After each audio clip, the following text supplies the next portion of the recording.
You're with the Nasty Pastor. I'm back with another chapter reading, another full chapter reading of The Fall of America. The author, the Honorable Minister Elijah Muhammad.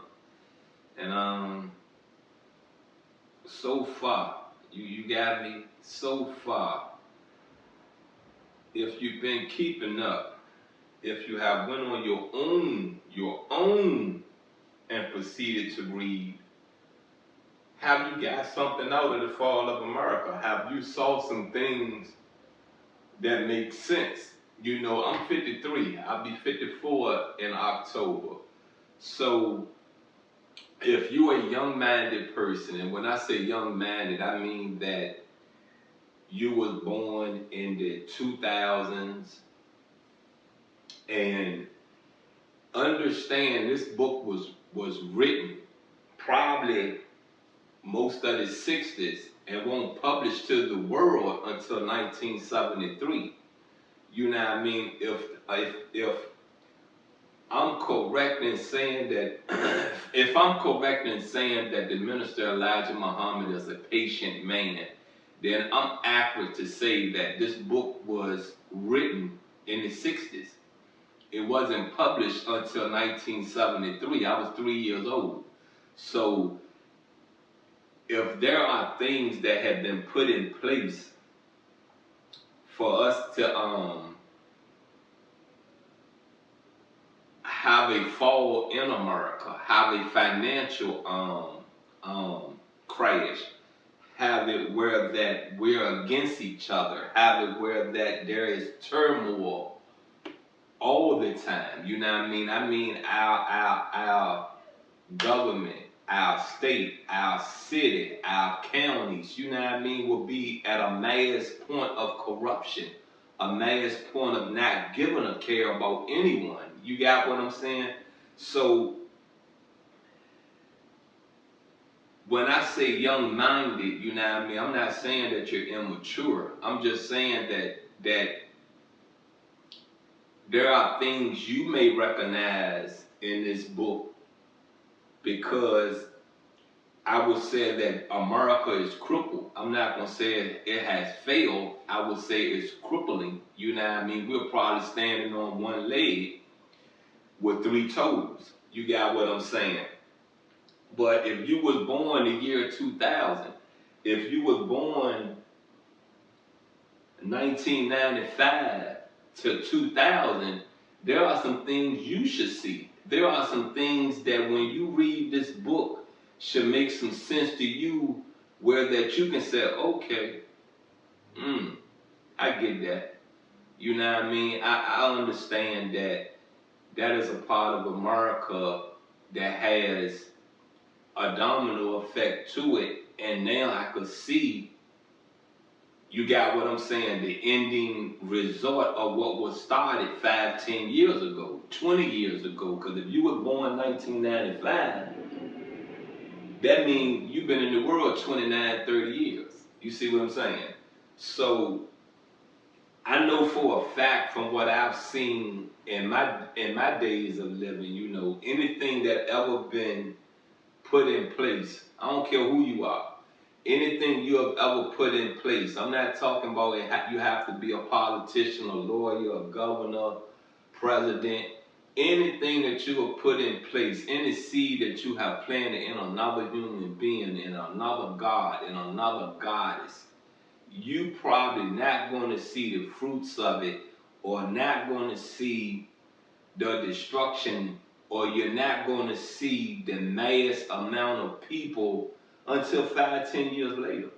You got what I'm saying? Unless you're on a campaign trail, unless you're going around America, you're going around the world, and you know what I mean, you're promoting what you're planting, with the seed you're planting.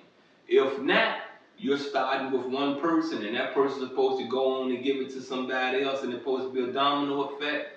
Then you know what I mean? It's a 5, 10 year pot of stew. You feel me?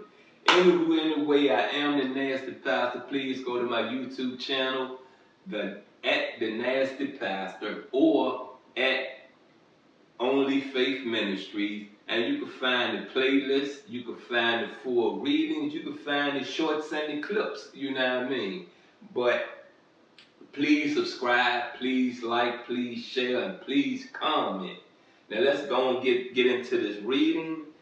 And we did a little bit, a couple of days ago. We started off with a little bit a couple of days ago, and we're going to try to finish this up in 2 to 3 more readings. We're going to get up out the Washington, D.C. speech of 1959. And, we're going to get into the fall of America. We're going to point some fingers. We're going to redirect some people. And we're going to, we're going to learn something. Because if we have to live in this country, you understand what I'm saying? If we have to live in this country, why do you want to live in poverty? Why do you want to live in mass destruction? Why do you want to live in a third world country when you came from a third world country and your reasons for coming to a Western civilization is because it's a little better than where you came from? Then why are you not trying to figure out how to get America back in a positive outlook, a positive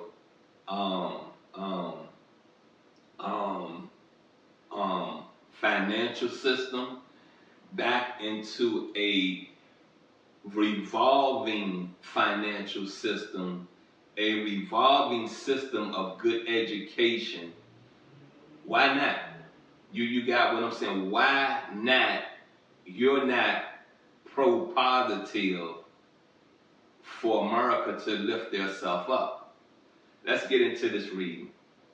Let me pull this bookmark off, and let me pull this this color code off. Alright.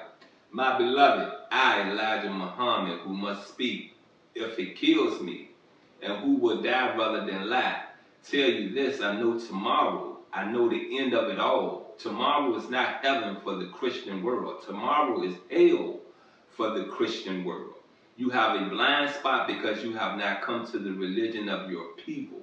Instead, you are weeping and moaning over the death of Jesus 2,000 years ago.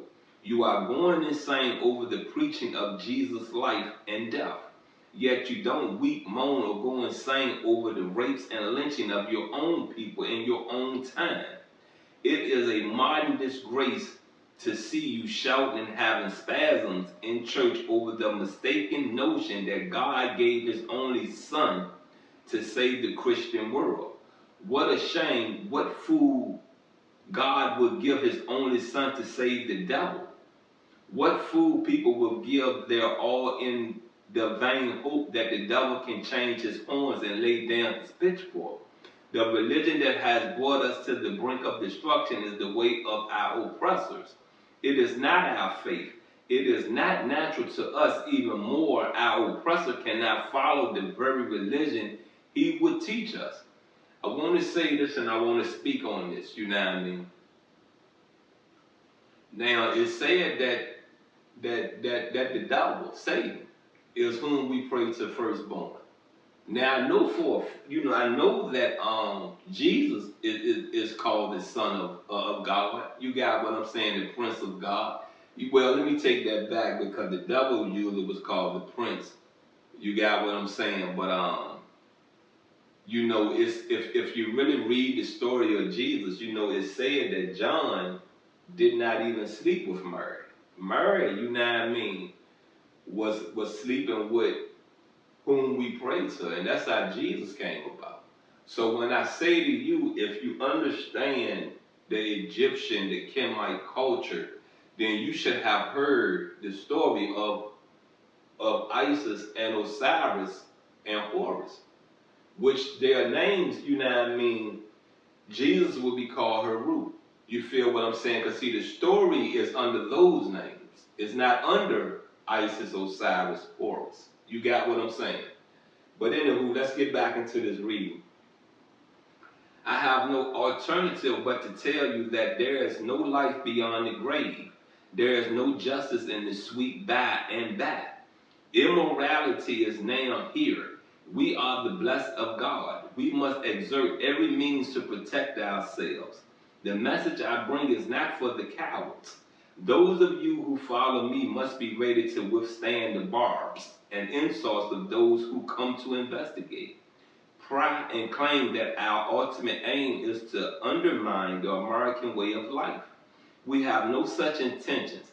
Our critics know it. This is nothing under the rug or subversive about what I say and teach. It's shouted over the air, in the newspapers, on the street corners. Why? Then should you be intimidated by those who seek only to throw fear in your hearts and know what we say is right? How ironic it is that the very people who change us with disturbing the status quo themselves go around raping, lynching, denying citizens the right to vote, and taking to the halls of Congress to call you and me everything from a beast to a moral entity. Yet they unite with their own kind. They give aid and comfort to their own kind. They bring their common enemy to naught. When then is it so wrong and subversive that you and I unite for the same end? We're going to finish this off right there. And I'm going to say this,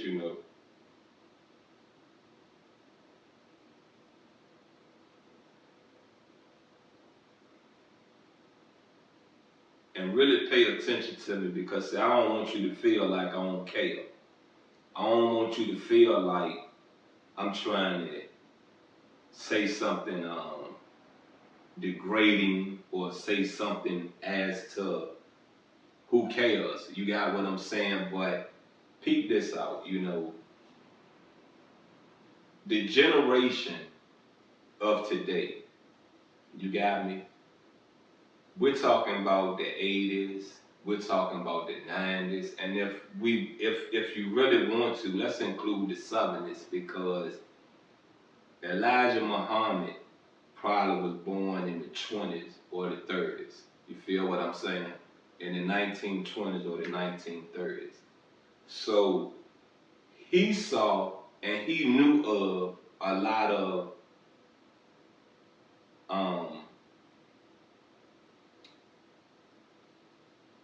other cultures raping our women, lynching our men, lynching our women, lynching our babies. You understand what I'm saying? And the other culture was the European culture, the white culture, you know what I mean?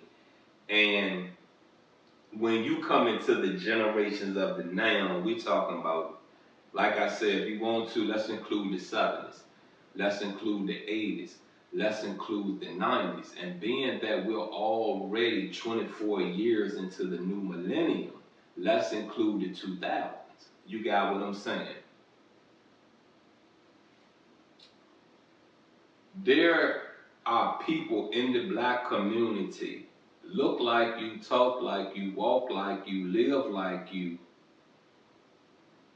are amongst you, and rape and lynch and kill within the same community. So it's hard for a black man of conscience to hold on to a lot of hate and anger towards the white man. And see, that's why I say to you, and I've said this before, and I'm going to reiterate it again to you. It was hard for me to define racism, because the stuff that white people was doing to black people, my own culture was doing this to me. You got what I'm saying? You understand? My own culture. So when we got chased out of Oregon Hill, we didn't see the difference. We get chased around the Caldwell district. You got what I'm saying? Around the Lee Street area. You feel what I'm saying? By black people, not white people. So if it happened in your community first, you see it hands-on in your community first, and then you go into another community and see it. Do you define that as racism? Can you define that as racism? No. So I say once again to the black community, a lot we have done where that our kids cannot see things, cannot understand things, is because we do this stuff to ourselves. The day that we stop doing this to our own community is the day the generation of that time will understand racism more better than any generation from the 70s to the 2000s.